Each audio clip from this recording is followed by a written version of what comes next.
1962 would have been probably February, I guess. Didn't we start in February? Yeah, I think so. February 1962. Sub-A.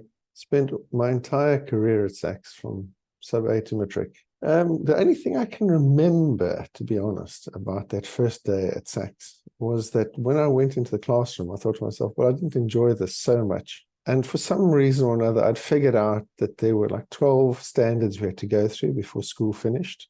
And I thought to myself, well, so today sub-A, tomorrow sub-B, the next day standard 1. So I reckon that in about 3 weeks' time, it'll all be over and I'd be out of there. So it's about the only real abiding memory I have of it. It wasn't traumatic that I remember. It wasn't anything that I didn't enjoy. I can remember sort of meeting a couple of guys that, it's only really afterwards that, as you say, I remember who else was there for their entire career. But I remember also at the 25th year reunion, there were a lot of us that actually took a photograph where we were all at the reunion and we'd all spent 12 years at SACS. So that was really the kind of abiding memory of sub-A. I don't really remember who the teacher was. It'd be interesting to go back and check all these sorts of things, because there were a few teachers that stood out at the junior school. Not many, 1 or 2. The guy that I remember who actually took a real interest and tried to sort of encourage me to do something was a guy by the name of Henshelwood. I'm trying to remember what his first name was. Peter Henshelwood. Peter Henshelwood, yes. Oh, right, yeah. I think he was a really caring guy, to be honest with you, quite empathetic from what I can remember of him. The other thing I remember was that we actually did woodwork as one of the subjects at junior school. And that was where I learned the fact that I wasn't terribly good at working with my hands. So I could do things that required precision machinery, but not something that required an awful lot of manual dexterity. In fact, one of the things we made at that woodworking class was a desk lamp. I think we all had to make this desk lamp. I still got it. It sits on my desk and I still use it.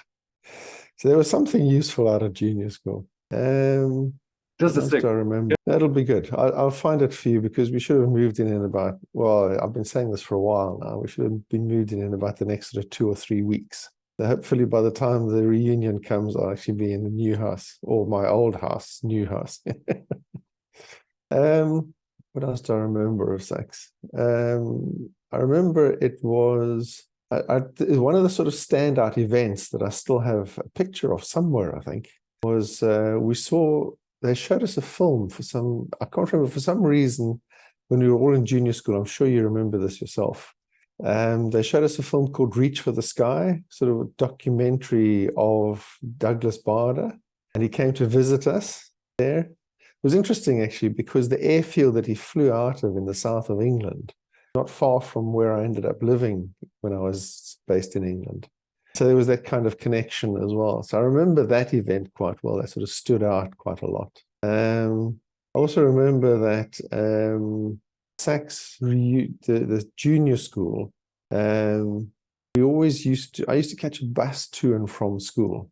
And I remember very clearly that the bus used to cost 1 old penny to get to school and 1 penny to get back from school in the afternoon. My first experience of inflation was one morning when I got on the bus. The bus had gone up from 1 penny to 2 pennies. And I had to explain to the conductor that actually I only had 2 pennies to get to school and back. And I could get more money the next day. But I remember him, saying to me, okay, well, I don't have to pay 1 penny to get to school, so I had enough money to get home. I remember sometimes there was a little shop down the road from SACS on the same side. Occasionally we'd go and spend the return bus fare there and then walk home instead. And there were a couple of us who would do that, because around where I lived at that time, there were a few other guys that were in our same class. David Schultz, I remember, and a guy by the name of Newton. Newman? No. Well, David Schultz lived up the road from me. So he was close by. And there was a guy called, who was also in our class, called Malcolm. I don't remember Malcolm's surname. He was also sort of about 2 blocks from where I was. And there was a guy that lived on the road down towards Claremont that we walked past, and I think his surname was Newton. I remember he was always into drumming. He was a real sort of musician type. And I remember we'd occasionally walk to and from school, at the junior school at least. What else do I remember about those years? I remember a couple of the teachers, but I'm actually, it'd be interesting to go back and put names on all of them. And is there a site anywhere where they've got like photographs and names of the teachers? Because it'd be interesting to look at their names. No, to be honest with you, I guess there are two things. One is I've never ever in my life much cared about what other people think of me. I've never thought to myself, you know, there are people I like and I get on with, and there are other people that are just not, have no real impact on my life. So I never really had this image of a particular ideal or something that needed to strive for or something you needed to achieve. I kind of thought to myself, you know, everybody is an individual, everybody is slightly different. You know, most people that I've come across are interesting. I have to say, I guess in my life experience, because I ended up being a senior technical leader, that I found the leadership style that I adopted to be one of trying to lead by example. So, you know, what I tried to do was try to demonstrate the skills, behaviors, characteristics that I thought other people might find it useful to be able to copy if they wanted to. And I never tried to project a single image of, you know, this is the only way to do it. My experiences in life have taught me that there's no one way of doing anything. There are always lots of ways of doing everything. Some have different advantages. You pick the advantages that you want, and that's the way that you go. Other people will do it differently. There's no point in judging what they're doing unless there's a specific outcome that you're trying to achieve and they're not helping you to do it, and their behaviors are not useful. I've tried never to place a value judgment on something that says this is good or that's bad. Different. It might, if it doesn't help you achieve your objective, it's probably not useful. So in terms of this kind of ideal SACS boy, I never had any idea of that. I suppose with the benefit of hindsight, you're right. Sport was relatively a fair focus on sport, and there was a focus on being sportingly capable. Never really had a lot of ball skills in my life, so I didn't really play. I played cricket, but not seriously. And I gave up rugby when I got kicked in the face in the junior school because I thought to myself, this is not really so much fun. And I couldn't see the point of it. Did other things. I took up other sports. I succeeded in areas which tended not to be team sports for whatever reason. Tended to be things where you're based on your individual skill rather than a team sport per se. Don't know why. I guess it just worked, you know, that way for my personality. No, I never had that kind of feeling of not fitting in any sort of sense. Yes. Yeah. So my most recent role was architect for IBM, responsible for Europe, Middle East, and Africa. And one of 3 global architects. So it was myself, I'd appear in the Americas, North and South, and appear in what IBM is an American company labeled the East, which included Australia, actually. I don't remember there being any particular change. I didn't remember there being, okay, it was a different building, different teachers. I didn't really remember the high school being in any other sort of sense different. You know, it felt like continuity in other ways. One of the things I remember about high school was when we started it, there was an orientation week. And I remember that very well. I thought that was actually an extremely good way of getting everybody together, a sense of identity, a sense of bonding. I guess in a sense, because a lot of us went from the junior to the high school, that helped in that sense of continuity because you had the same sort of people around you. You know, you maintained your same friendships. The physical proximity of the two schools helped. You didn't feel as though you were anything disruptive. Whatever you had done before, you could continue to do. And kind of a change of subjects, if I remember correctly. So, there were different things that you were doing, most of which interested me. So, the thing that I found interesting is the subjects that I enjoyed at school, things that involved a lot of understanding principles, not remembering specific facts. I found that actually is something that I've applied throughout my life. The things I've done well at, the things that I've enjoyed, things where you could understand how something worked, the underlying principles of the way that it worked, and you could then apply those principles in a number of different situations. I found that I was personally particularly good at learning things by rote. So I never really excelled at languages, but I did well at the sciences. And I can remember some of the science teachers, chemistry, biology, mathematics. This guy taught us maths called Marsh, if I remember correctly. Terry Marsh. Yeah, he was very good, Terry Marsh. I remember the chemistry lecturer, his name. Ted Warren. Ted Warren, that's right. I think actually he'd been some sort of good sportsman. He'd been a Springbok of something or another, rowing or something like that. An athlete. He'd been an athlete, yes, yeah. I remember Doodles de Kock teaching us biology. He had a very laid-back attitude to biology, if I remember correctly. He was a good teacher, but not the easiest subject to learn.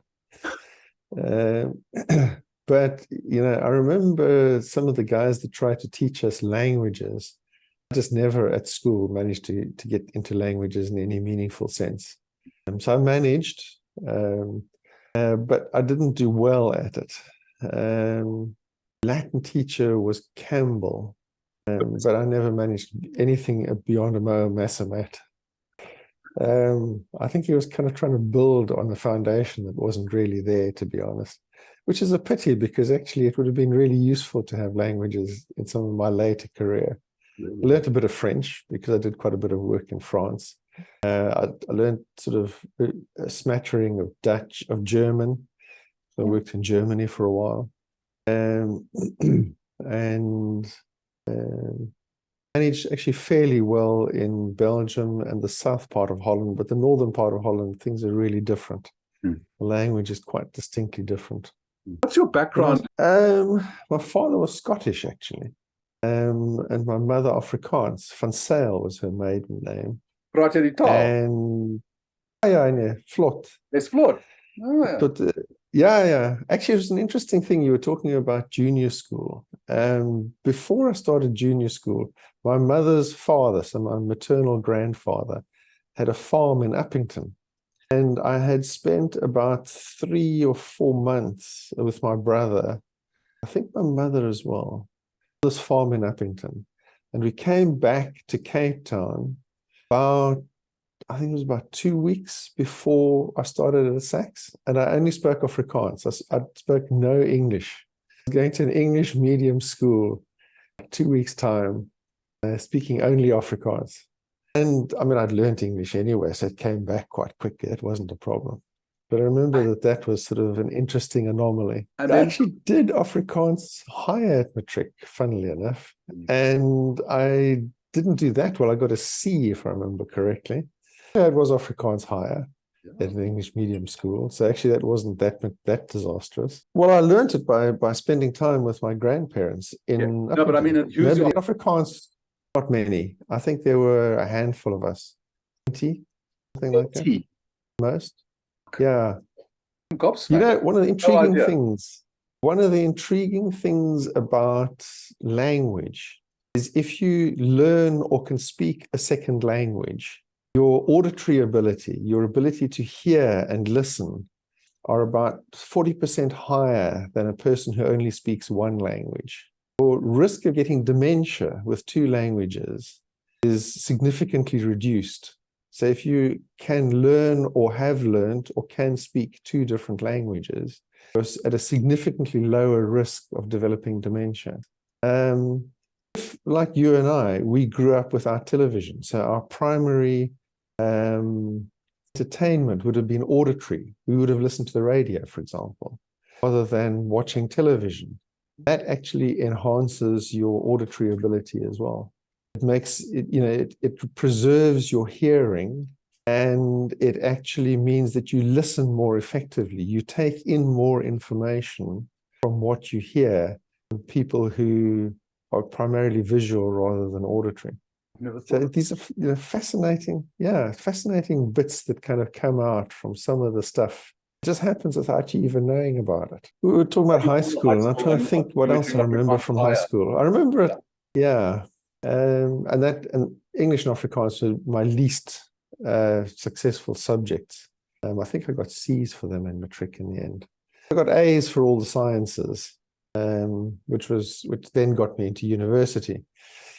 But what else do I remember about high school? I remember the kind of the sports. You were talking about sports. So my high school sports were shooting and cross-country running. So they were sort of things which were not team sports, but that did actually require a fair degree of skill. And I've enjoyed those, and I've enjoyed them ever since, to be honest with you. Kind of things that I do these days, still climb the mountain on a regular basis. Still go for quite a long cross-country walk. Don't run so much anymore, just don't have the time. Still shoot a little bit. So these are things that stayed with me for the rest of my life. Yes, yeah. It was something that I had to. It took a lot of learning and a lot of work, but it was a necessary skill in order to go where I was interested in going. So I acquired it after school. And I think, part of the thing about this kind of school, so part of one of the things that I've always found is I've been very successful. So there's no problem in actually competing, but I've never looked for things where I work in competitive environments. I've tended in the environments that I've created around myself focus far more on cooperative environments. You try and get people to cooperate, to work together, to create a sense of common achievement, not in a competitive sense. So who they're competing against is effectively themselves. They're trying to better themselves rather than trying to beat somebody else. And if you get into that sort of situation, you get into teams where people are more cooperative. Okay, they do need some leadership. It's not that they can't be led. They do need to be led, but they're being led in a sort of non-competitive sense. I think that was one of the things that I guess maybe what you're saying about this, perception of an ideal image and trying to live up to that. I could never see that. I could always think of it as rather thinking, well, what you want to do is be the best person you can be yourself without comparing yourself to others. Amazing. So I guess in a sense I learned that from school. What else do I remember about high school? There were a couple of societies at SACS. There was a film society that I joined that was quite enjoyable. What else was there? I remember I enjoyed reading a lot. So in fact, I used the library quite a lot at school. I remember sitting down to read Arthur Conan Doyle. There was a reading list you had to have as part of for English. I remember I got into reading Arthur Conan Doyle at one stage. I'd kind of read something like The Hound of the Baskervilles in a day. What else was there? A1, B1, C1, and then I think it was B2 and E2. And the reason I was in B2 and E2 is because at that time I wasn't very focused on the exact academic results. I was sort of enjoying school and enjoying life. And although I achieved quite a good matric, I remember meeting Robin Whiteford on campus at UCT in my first year and talking to him and telling him the results that I had achieved. And he was amazed at what I had achieved because his perception was that I wasn't that academic. Because in standard 8, so in C1, I hadn't achieved that higher level that I went to D1. Yeah. I wonder, you wonder from the school perspective whether there wasn't sort of they were in some sort of sense felt that these were the guys who were not going to achieve. So actually the fact that they left probably increased the pass percentage for the school. So maybe they were happy. Who knows? Who knows? I never thought of that, to be honest. Yeah, that's a very good thought. Yeah. But you're right. There was quite a significant exodus. I don't remember that anybody was encouraged to leave, but there was definitely an exodus. And they definitely went to places that kind of focused on getting you through the exams rather than giving you a broader education. Sure. I guess that's one of the other things I recall from high school was that there was I remember Badenhorst sort of talking to us about the fact that he was trying to make sure that we got a broader education rather than just focus on the academic syllabus. And I think that's one of the things that I value about going to SACS was that what you left with was actually quite a broad education. And to that point that you made about the fact that the old boys have largely achieved quite well in life, even those who were not necessarily that academic. I think it might have to do with the fact that we left with actually quite a good broad education rather than something that was quite a focused academic qualification. Mm-hmm. I can't remember. I think I got an A aggregate, but I got A's for everything except English and Afrikaans.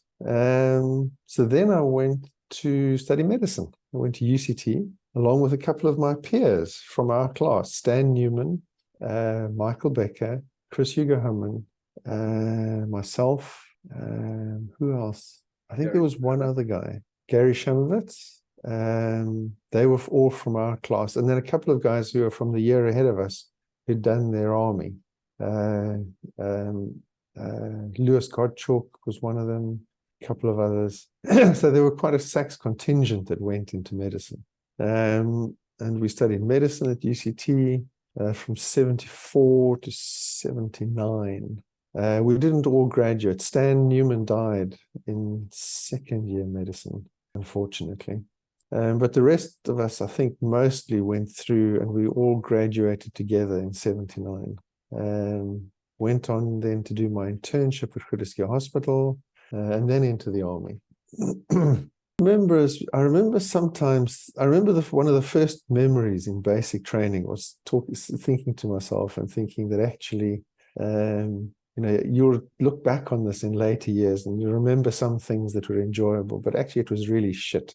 And it was, some people ducked out at that point. There were people who felt, moral reservation about being in the South African Defence Force. But my attitude to it was actually, you've taken the benefits of the country. There are certain things you need to give back, whether you agree with them, from a moral point of view or not. I mean, I remember I was morally opposed to the nationalist government, but I separated the army from the government and felt that, whatever the rights or wrongs of what the government were doing with the army, that you had some obligations that you had to meet. You had responsibilities that you had to accept as part of the benefits that you'd received. So I did it. Whether it was the right thing to do or the wrong thing to do, I'm not entirely sure, but I did it anyway.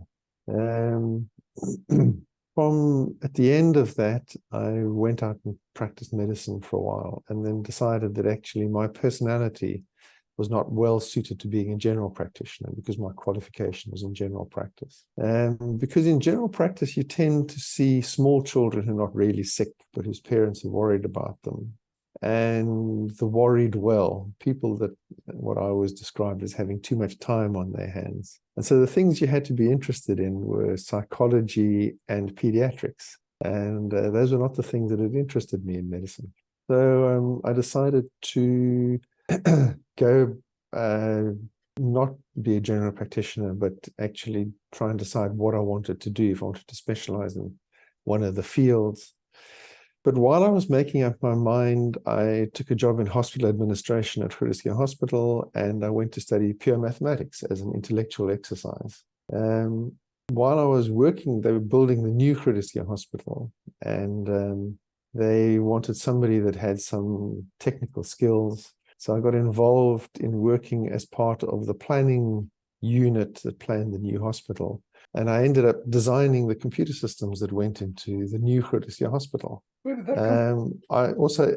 I also ended up doing a degree in computer science. I did a degree in pure mathematics. I did a degree in statistics. And I designed hospital computer systems for a couple of years. So a blend of computer science and medicine. And then when they finished building the hospital, there was, if you wanted to continue doing that sort of thing, you had to then go and become a civil servant and live in Pretoria. And I thought to myself, well, don't think so, not so interested in living in Pretoria or being a civil servant for that matter. So I then ended up as a chief architect for the Foschini Group. Foschini, Markham's, American, Swiss, Pages, that kind of group of stores. They had an IT organization as like an internal supplier to them. And I ended up as their chief architect. Anyway. Ah, okay. Interesting guy, actually. Very. Interesting guy to meet and talk to. Very. I joined in a senior enough position that you're invited every Friday afternoon to go and have a drink with Stanley Lewis and all the other senior people in the company. And it was like a social function for about an hour at the end of the working day every Friday, where people got together and they just met each other socially and talked to each other. And you had this opportunity to network across the entire organization. And you could sort of build your network of contacts. And when you were working with these organizations, you had somebody you knew, you had a way to get sort of an into that, to provide leverage, to understand what the business wanted. So, sometimes gives them information about things they might want to make decisions about, or slightly different options they might want to think about. How old were you? So I did that for, how old would I be at that stage? That would have been 1984, so about 26, I guess. Would just feel completely at home, at ease in the most senior places, wherever they may be, and not just in South Africa. It's interesting you say that. Yeah, it's interesting you say that because, yeah, I'll talk in a moment about the job, but just directly relevant to that, I have, in the job that I ended up doing as the senior architect for IBM, I would have to deal with people like Bob Diamond, who was the head of Barclays Bank, with Fred Goodwin, the head of the Royal Bank of Scotland Group, with the guy who was in charge of Lloyd's that I dealt with, and with the CEO of Deutsche Bank, the largest bank in Europe. So I had to go into these places and deal with these leaders of large organizations in the world. I mean, these are global organizations, not country-based organizations. And you're right, you had to go in there and you had to deal with them sometimes on a one-on-one basis. And yeah, I was never intimidated by being in that situation in any sort of meaningful sense. And, you had to find ways of speaking to these people with the appropriate level of deference. I wasn't actually the IBM CEO, so I wasn't talking to him on a peer-to-peer basis. But I was not in any sort of sense subservient to him. I was trying to advise him and give him the options and help him make decisions without being in any sort of sense subservient. But yeah, no problem. I put that down to the experiences we had at school that taught us not to consider ourselves to be in any sort of sense inferior to anyone else. So I enjoyed that for quite a while. And then what I did was I was quite successful there. Then came 1994 and the political change in South Africa. When I looked at what was happening then, I thought to myself, well, I'm not sure what the future holds here. There's a lot of uncertainty about the future in South Africa. Not because we thought, just hang on a second, just pause for a moment. Yes, Marani, hang on a second, we'll be back now. Can you just pause this a second? Yeah.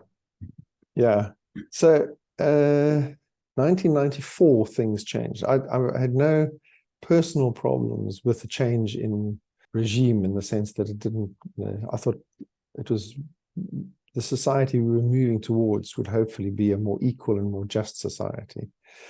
But if you looked at the environment, there was a lot of uncertainty in the environment because of the rate of change. You didn't know that everything would work, positively or negatively. So things were uncertain. And at that time, an opportunity came up to take a job at IBM. So I took a job at IBM working for an international company. So I then thought to myself, well, here's an opportunity that if things don't work out, instead of being based, purely in South Africa, there was an opportunity to be based elsewhere. And I started off doing some work in networking, computer networking in IBM. And the job evolved over time. An opportunity came up to go and then move from working only in South Africa to working on a sort of more global stage. And the jobs that started to come up were then based not in South Africa. So the jobs that came up were based in England, Europe, all over the place. And it became, I got to a point where actually starting from Cape Town, it was just too difficult, too time consuming to get to wherever the work was at that particular time. So we moved from South Africa to the UK. I first lived in Winchester, and then later I lived in a small village of 14,000 people just outside Guildford in England, where I bought a house. And that then started working, and over time I worked for IBM for 26 years, and ended up as the chief architect for looking after Europe, Middle East, and Africa. And when I was looking back at my career the other day, one of the things that came up is that I have actually worked in 36 different countries and 58 different cities around the world. And that's partly the reason why we've moved back to Cape Town, is because when COVID occurred, what we discovered was actually you could work from home. Not entirely, but predominantly. So it doesn't really matter too much where home is these days. And there's a lot, as you said, with COVID, a lot less traveling. So actually, much more work is being done remotely rather than being worked on site. So, now it's practical to live almost anywhere. So now what you do is sit down, you think to yourself, well, okay, where do I want to live? Why do I want to be there? What are the things that are important? And if you analyze that, one of the things I learned about working in all these different places, I mean, one of the places I actually worked for a while was in Kiev in the Ukraine. And when you look at all these things, what you decide is that actually there is no perfect country. There's no perfect place in the world. Everywhere that you go has some advantages and some disadvantages.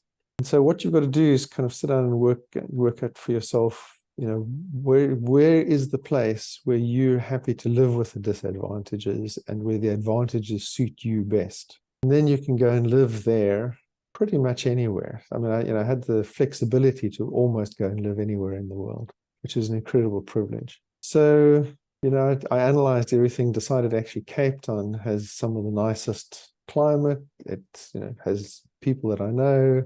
My family are still based down here. So I decided to come back and live in Cape Town rather than live in any of the other places where there are options to live. Australia is not a bad part of the world. I mean, I actually quite liked Sydney as a city. I didn't find Melbourne as nice a city as I found Sydney. But, as you point out, for me, one of the disadvantages of being in Australia is that it's an incredibly long way from anywhere. I remember the flights from London to Sydney, 24 hours each way. And, that's a significant disadvantage if you want to do anything that involves any sort of international travel. Cape Town's far away, but it's only 12 hours away from wherever else you want to be to a large extent. So it's a better place to be based in that sort of sense, because there may still be some travel opportunities for work that I'm going to go through. For a while, I've taken a hiatus off. I've taken a temporary halt while I'm moving and renovating the house here. But once I've done that, I'm going to sit down and analyze it and decide whether I still want to do any work, or whether I decide to be unemployed. Not sure whether I'll be retired, but I won't be being paid. Well, one of the things that I always enjoyed about the job that I did was because I was working with technology. The half-life of any information you have is probably about 18 months. Whatever you know now in technology, in about 18 months, half of it will be redundant. So I always regarded the job that I had as being paid to be a permanent student. I was always learning something new, and somebody was paying me for the privilege of learning and doing something different and having a new experience. In a sense, the job that I was doing, because they were always project oriented, we went to do a specific piece of work with the customer. To me, the customer was my employer for that period of time while I was doing that job. So although my salary was paid by one company for 26 years, I probably did 50 or 60 different jobs in those 26 years. Every 9 months, maybe a year, I had a new employer, in a sense, and I was doing a different job. And you had to learn a new skill. So they were very often in different countries. So in fact, I've had to learn sometimes new languages. The advantage, of course, was that the sort of work, the job language was always English, because you're always working in international teams. Yeah, no problem. There was a kind of advantage that I had a new job every couple of months, maybe every year. I was working with a different team of people. They were always international teams, so you learned an awful lot about all the different nationalities you were working with. I was doing a job as a very senior leader. So you're right, going into that kind of leadership role. Typically, there would be two of us working on these projects. I would be doing the technical leadership, and there'd be somebody else who'd be doing the project management leadership, and the two of us would work pair. So we represented that piece of work in the client environment. We were the leaders. These teams could be quite big. I mean, some of the teams that I was leading were 105, 120 people. Sometimes they were quite, they were quite risky. I remember doing a job for a clearing bank where we had to do a major change in the technical infrastructure of the bank. Essentially, we were rebuilding the bank. We had 8 hours to do it over a weekend. We were doing it Saturday, early Sunday morning to around about 10 o'clock Sunday morning. So we started the job at about 2 o'clock in the morning, finished around about noon on a Sunday. And for every hour that we were late, if we didn't deliver the project on time, we would take 1% off the UK's GDP if we ran late. No pressure then, of course. Some of these were big jobs. Some of these were significant pieces of work that had a major impact, not just locally, sometimes globally. I was doing a job once in an environment where the business was spread around the world. We had to try and find a window in which we could, essentially shut the business down while we were doing this. And we had to work around the fact that, in Western countries, the weekend was Saturdays and Sundays. But of course, in the Eastern countries, the weekend was Friday and Saturday. The only common day you could find was Saturdays. You had to work across time zones. We were working with not just an international team, which we often were, but this was a global team because we had 3 different teams on a sort of follow the sun rotation. And there were 2 of us. We had to share the technical leadership role because the total job, although the business was only going to be down for a couple of hours on a Saturday, the whole project ran from Friday to Monday morning.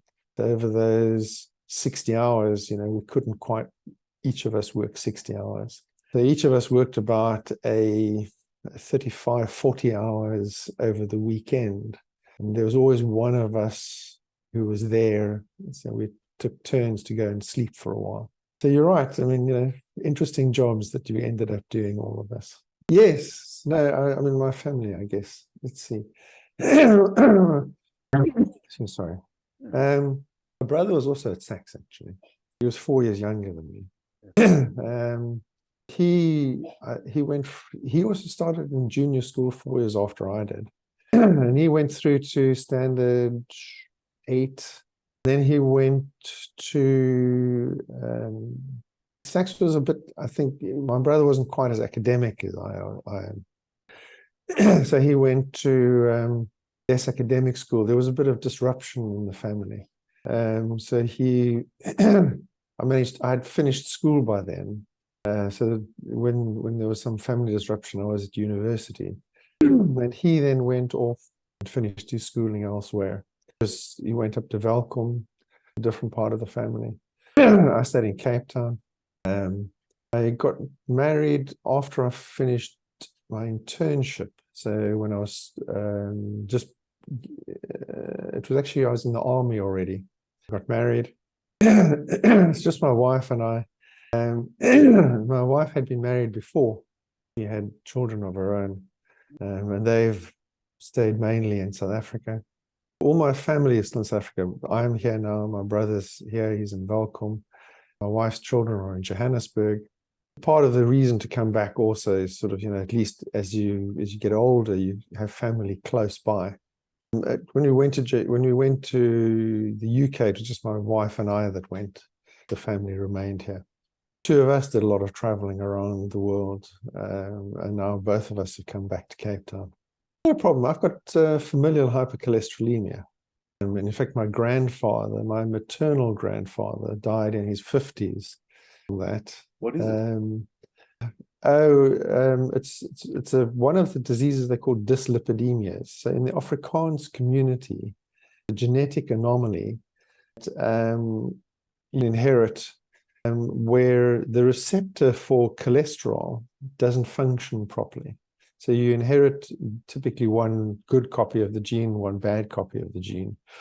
But where cholesterol, the circulating cholesterol in your blood binds to the cells, binding site doesn't operate very efficiently. So it probably only operates at about 20% capacity.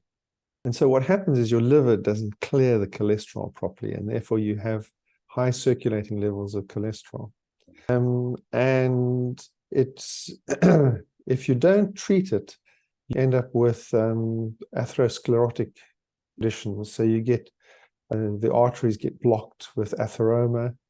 People end up having heart attacks as a result of that. So my maternal grandfather, who obviously had the gene, had his first heart attack, I think, in his 30s, and eventually had quite a couple, died in his sort of early 50s. One of his sons actually had the same illness, died relatively young. His son, who was a ballet dancer and exceedingly fit, died of a heart attack at 28. So I've got a first-degree cousin who died at 28. Fortunately, I actually had it diagnosed fairly early and have just been on medication since my sort of late 30s. I've got no evidence of it. So in fact, I know that health-wise, everything's fine by me. The thing is, you learned Afrikaans before you were 6. Yeah. That you actually spoke it without an accent. If you learn a new language after the age of 6, you never manage to speak it without an accent. So it's one of the things that came out of neurolinguistics, which is an interesting area to do a bit of reading in, because with my medical background, I keep reading, and I didn't practice it, but it's been useful to have the information, and I keep contact with what's going on. I read in the field. If anything new comes along, it interests me. So actually, I read quite a lot about coronavirus and understood quite a significant amount about it. Yeah. And one of the guys that, just to take a little segue, one of the people who was leading the development, South Africa was very involved in developing the vaccine, part of the vaccine development here, and they did quite a lot of trials here on the COVID vaccine. And the guy who was leading that was a professor at UCT by the name of Ed Rabitsky. And I had started out in first year at UCT at the same time as each other, because when I was doing first year medicine as an intellectual exercise, I did first year mathematics as well in parallel with it. Ed and I were in the first year mathematics class together. Anyway, he ended up leading the vaccine development effort at UCT in South Africa. So, sorry about the segue there, but you were talking about that. So, you Afrikaans before you were 6, so you can speak it without an accent. You have an Afrikaans accent, so it's properly accented. The thing is, that you were fluent in it up to, I think you said 10. So actually, you had a good foundation, and knowledge doesn't really fade away that much. So as long as you keep practicing it, exercising those neural pathways, you'll have the benefit of it. So in fact, if you can, even at our age, continue to use it and exercise those neural pathways, it has a significant help in maintaining the plasticity of the brain. You're talking about neuroscience, a bit of useless information, because I love useless facts. I think they're quite interesting. Yeah, me too. Do you know that there's no prize for mathematics? There's no Nobel Prize for mathematics.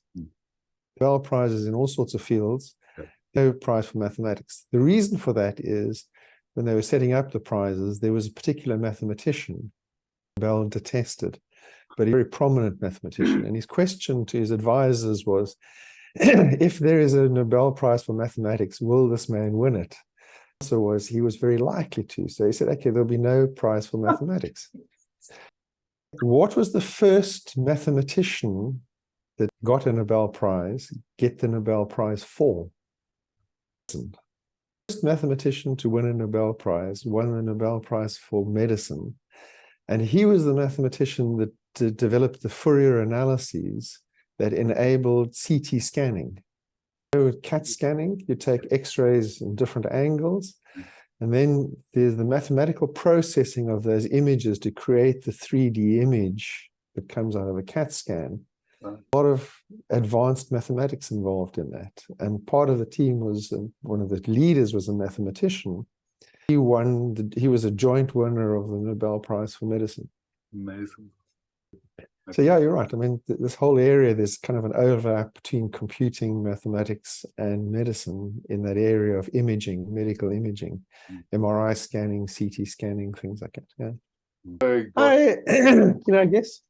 I guess that makes sense. I mean, one of the things I've experienced here is something that somebody said to me, and it's very true.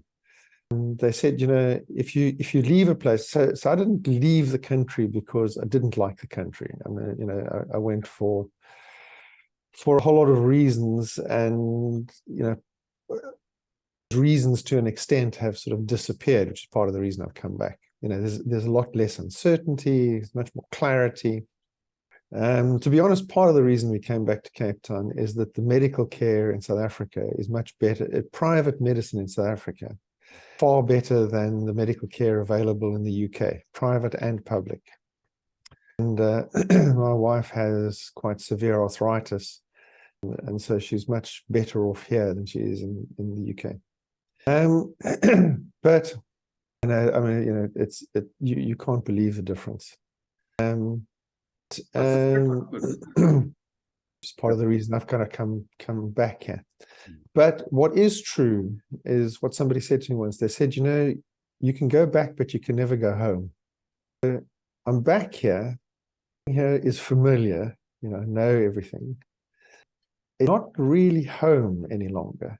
And one of the things that I've noticed about it is that actually, because I've been away, I've changed. My experiences have changed me, and they always do. They change any of us. Whatever experiences we have, they alter us. But coming back here, the people that I know here are still exactly the same as they were 20 years ago. So things are familiar, but not exactly the same. And so I'm comfortable. I'm going to stay here. It's not a problem. I think now I'm, in a sense, homeless. There's nowhere that's really home any longer. I don't know what you feel about your experiences, but maybe you'd have similar experiences. Bill Clark, just down the road from me. Oh, really? Yeah. And Chris Hugo Hammond lives not far from me. Yeah. Oh, in Constantia, there's the South African Riding for the Disabled. If you drive along Brommersvlei Road from Constantia Sports Centre along Brommersvlei Road towards the Hohenort Hotel, sort of towards the Hohenort Hotel end of it, if you're driving in that direction, on your left-hand side, there's a big open field. Oh, yeah. It was originally earmarked as a school, but it's occupied by the South African Riding for the Disabled. And my house is just above that. Yes. Well, I describe it as Disneyland. It really is like Disneyland. Yeah. And the place I lived in England, the name of the village is a place called Hazelmere. It's tiny. Total population 14,000 people. And it's out in the countryside and surrounded by National Trust land. So it's all, open countryside. And it's Disneyland as well. It's not like, anywhere else in England. You talk about being entitled. I actually tend to think that we were incredibly privileged to have the opportunities we had, incredibly privileged to have the education that we had, because actually, my education has been amongst the best in the world. Nothing about my education that is in any way whatsoever inferior to anywhere else. It was not only broad, but a depth to it as well. Incredibly privileged to have the opportunity to travel, to work with people from everywhere in the world. From, almost literally, I think I've worked with every culture. I worked in India, worked in Australia. The only place that I would have liked to have had the opportunity to work that I didn't was in China. It would be interesting to go to China. It's the only place I haven't been to. I'd like to have gone. Well, actually, no, China and Russia. Those two places would be interesting to have visited, but I've never worked that way. But I regard those as incredible privileges. And one of the things that I've learned in life is actually you can be whatever you want to be. Given that we had the opportunity to be whatever we wanted to be, I think the best thing to be is to be kind, to be courteous, and to be considerate of other people. And I think one of the least attractive characteristics of any human being that I've come across is a sense of entitlement. I think you're on mute.